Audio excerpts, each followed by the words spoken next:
Oke, selamat malam Bang Zakir.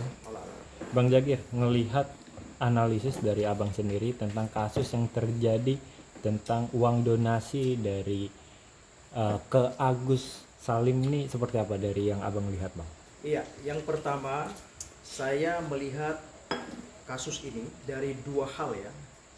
Eh, Pertama terkait dengan apakah pengumpulan dana itu sudah sesuai dengan peraturan yang ada ataukah tidak.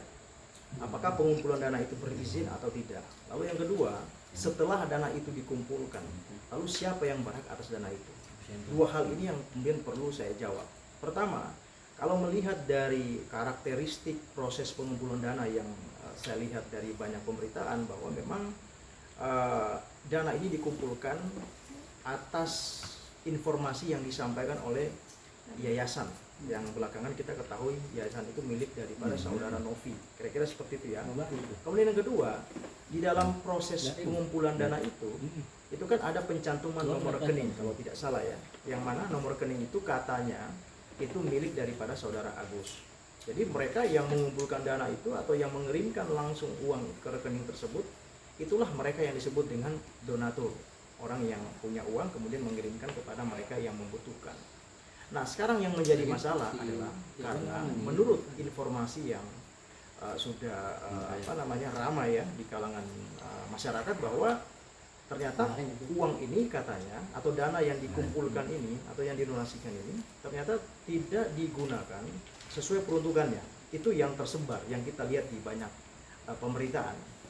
Ada katanya dipakai untuk bayar utang dan sebagainya. Nah, terlepas itu benar apa tidak, itu nanti mungkin bisa di cross check kembali. Tetapi menurut hemat saya, yang saya ketahui bahwa dalam case ini sebenarnya yang punya hubungan hukum antara penerima dana dan pemberi dana hanyalah Agus dengan yang menyetorkan dana itu atau yang memberikan donasi itu. Tidak ada pihak lain yang ikut campur harusnya di situ. Jadi kalau misalkan dana itu sudah ditransferkan ke rekening Agus mau pakai apa saja terserah dia. Sebenarnya seperti itu, karena uang itu adalah milik Agus, meskipun sumbernya dari para donatur, kira-kira seperti itu. Nah, jadi kalau misalkan Agus sudah menggunakan dana itu selain untuk biaya kesehatannya, saya kira juga sah, tidak ada yang melarang dan tidak ada salahnya di situ. Justru salah kalau kemudian diminta kembali oleh pihak ketiga, misalkan seperti itu, karena katanya ada permintaan dari saudara Novi, kemudian Agus akhirnya mentransferkan uang sebanyak yang sisanya seperti itu. Jadi bagi saya sebenarnya tidak boleh diminta kembali uang itu, karena uang itu sudah menjadi milik Agus. Jangan lagi kemudian diminta kembali, kecuali dana itu atau para donatur ini mengirimkan donasinya itu ke rekening yayasan.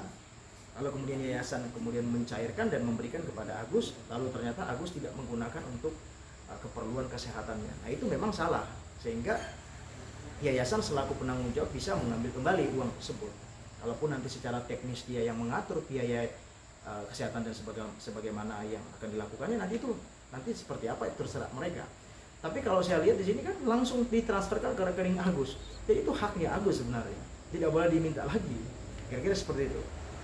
Bang, artinya bagaimana Bang secara hukum jika tidak ada perjanjian tertulis Agus memakai uang donasi untuk kebutuhannya, Bang? Iya, tidak ada masalah sebenarnya. Kalau perjanjian tertulis itu kan, kecuali misalkan utang piutang atau misalkan jual beli atau misalkan pinjam meminjam, nah itu ya mungkin harus dibuatkan sebuah perjanjian supaya ada hubungan hukum antara yang meminjamkan atau yang membeli dengan yang sebagai pembeli atau sebagai peminjam. Itu boleh ada perjanjian, tapi kalau ini kan soal donasi gitu kan, kerelaan, panggilan hati seseorang. Untuk apa? Untuk membantu orang yang membutuhkan. Kenapa harus harus ada perjanjian? Saya kira kalau soal ini sudah clear lah itu. Uang itu milik Agus. Jangan pula lagi diminta untuk dipulangin ke yayasan. Kenapa? Karena yayasan di sini hanyalah sebagai media saja, sebagai jembatan saja antara Agus dan yang mau mendonasikan dananya.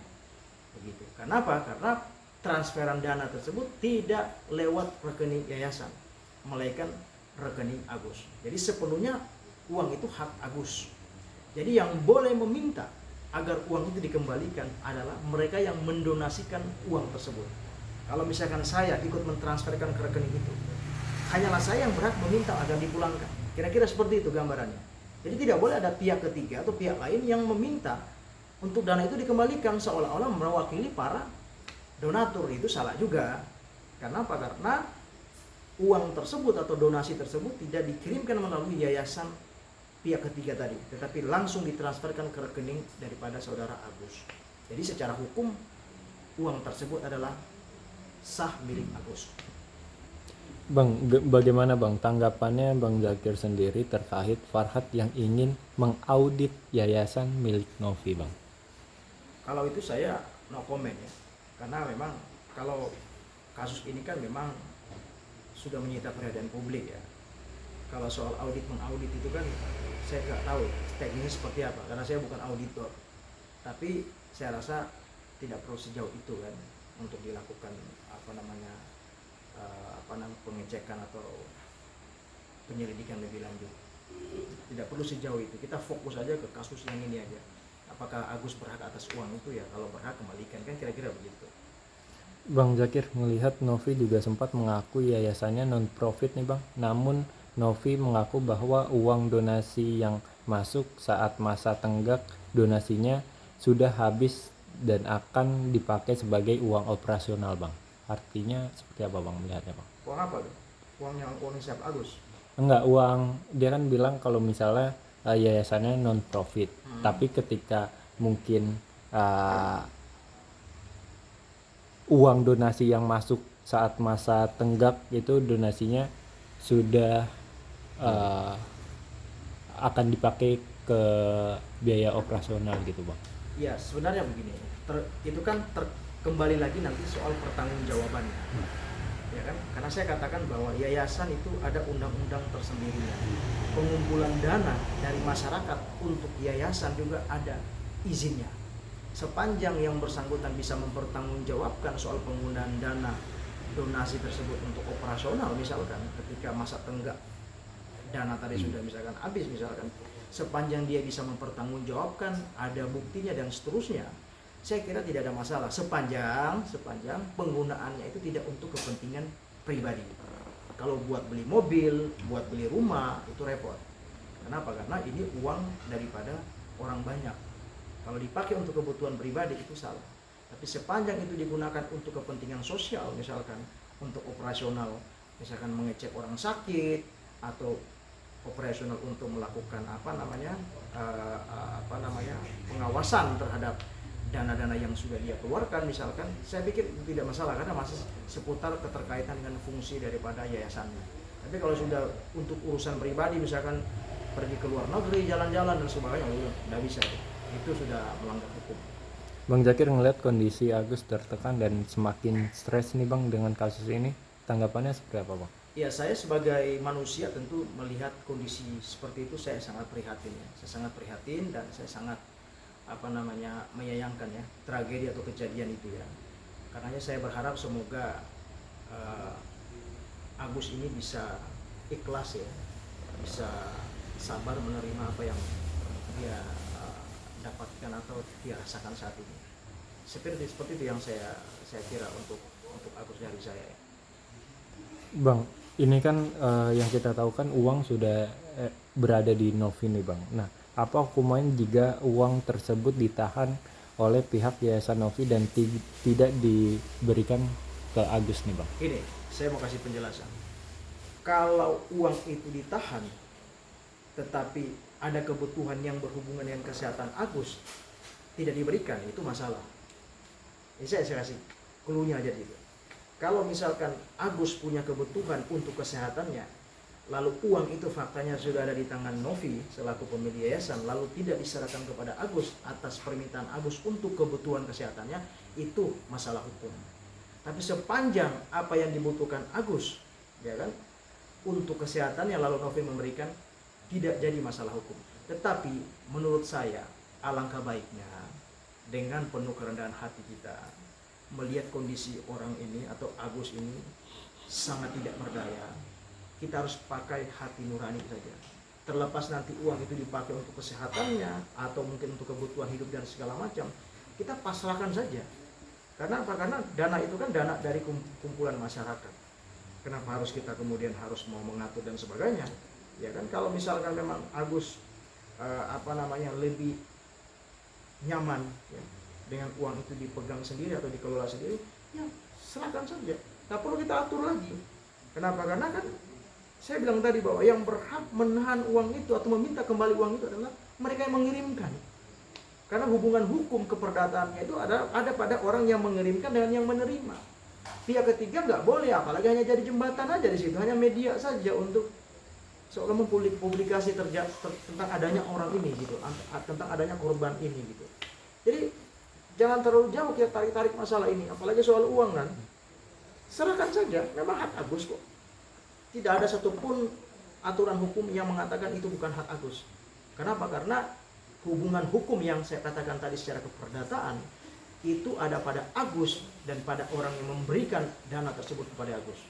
Jadi kalau ada pihak ketiga sebagai mediator di situ atau sebagai media atau perpanjangan tangan misalkan hanya menghubungkan saja atau hanya mempublikasi tentang adanya korban ini misalkan, saya kira dia tidak berhak untuk menahan uang itu. Jadi saran saya sebaiknya Mbak Novi mengembalikan saja uang itu kepada Agus karena ya dengan pertimbangan kondisi atau keadaan Agus yang sangat memprihatinkan. Ya, biarkanlah uang itu dipakai buat kebutuhan hidup atau seperti yang dia katakan Agus buat usaha dan sebagainya. Tidak apa-apa, kita ikhlaskan saja. Mungkin dengan begitu saya kira lebih banyak pahalanya kira-kira seperti itu. Lain cerita ya, kecuali mereka yang mengirimkan uang meminta dikembalikan, itu beda. Saya tidak mau tanggapi kalau soal itu, memang hak mereka.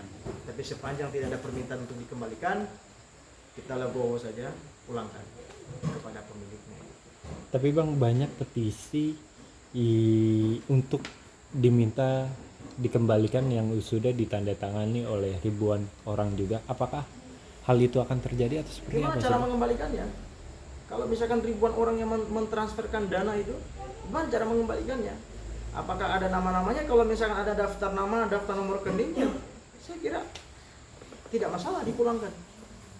Sepanjang bisa dibuktikan. Kalau petisi itu kan ya tanpa dilampirkan nama, nomor rekening kan, mutasi rekening kan ada di situ kan, siapa yang mengirimkan kan, tanggal berapa kan, berapa jumlahnya. Kalau misalkan itu clear, data itu lengkap, ya pulangin. Kalau hanya sebatas petisi kan itu hanya sebatas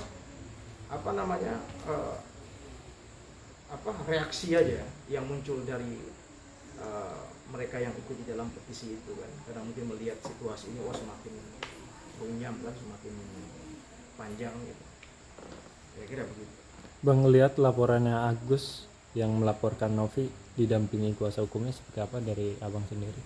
Ya ini juga kalau saya sih melihat gini, tidak semua permasalahan kan harus dibawa ke ranah hukum. Tidak semua masalah itu harus dilaporkan atau diselesaikan secara hukum. Apalagi hubungan antara Agus dengan Novi ini kan awalnya baik kan. Jadi ya saran saya ya selesaikanlah secara kekeluargaan kan gitu ya. Tidak mesti harus dilaporkan. Itu sih yang saya lihat harusnya diselesaikan secara kekeluargaan saja. Tidak mesti harus ada laporan-laporan. Dan ini kan menurut saya ini masalah ego saja nih, harap para pihak ini kan. Ada yang merasa katanya sudah dirugikan, namanya tercemarkan, dan katanya harkat dan martabat keluarga jauh lebih baik, lebih utama daripada sekedar uang dan sebagainya. Saya pikir kan kalau urusan ini kan sudah urusan ego kan ya. Jadi ya turunkan ego sedikit supaya bisa berdamai lagi kan, kira-kira begitu. Karena saya pikir ya damai itu adalah kunci dari setiap permasalahan. Kalau mau selesai ya damai, begitu. Jadi saya harap ya dua pihak ini duduk kembali lah untuk membicarakan masalah ini. Kan awalnya hubungannya baik. Oke.